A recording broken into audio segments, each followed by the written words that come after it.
Hi, it's Catherine from Wise Old Owl here. Now I know we're supposed to film in really good light, but I live in Scotland and we just got to put up with the weather. So you've got me on a bit of a rainy day and I'm outside because I think it's a little bit quieter now that the Easter holidays are here.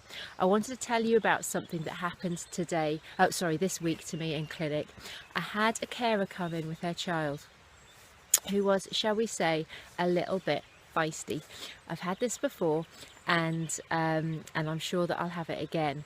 But the issue that this carer had was she couldn't see why she had to come and see a speech and language therapist in clinic, because her child wasn't going to talk to me anyway, because she doesn't talk to people that she doesn't know. Now inwardly I did a bit of a eye roll, but I promise outwardly I was very professional. But the reason this is because I've just thought, well, you've given her permission not to talk now, and this is the problem that we have sometimes with what children hear us saying about them. Because what children say, oh, I should actually say that within 5 minutes this little girl was talking to me, and that's a different video, so watch out for that one. But what I just wanted to say a little bit about what a child says, what a child hears rather, becomes their self-belief. Everything that we as adults have now as our inner talk was what we heard when we were growing up. We might say things like, I'm no good at maths, or I'm rubbish at remembering people's names, or I'm not as good at sports as my brother. And generally it's because we've heard these things as we've been growing up.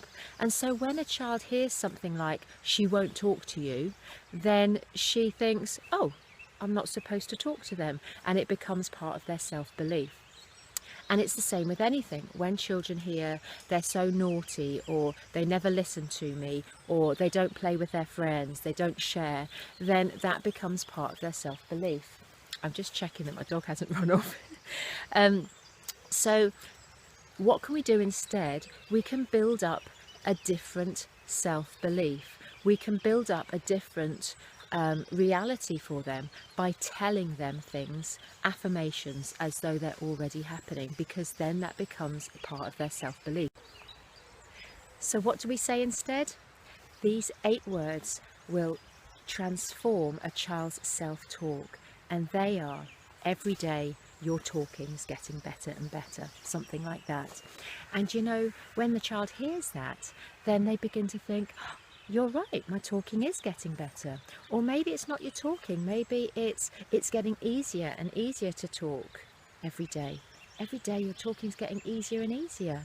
Every day your talking is clearer and clearer.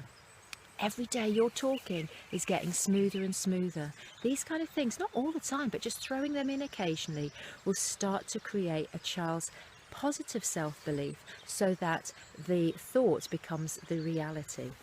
And we'll talk a little bit more about encouraging quieter children in a different video, so watch this space.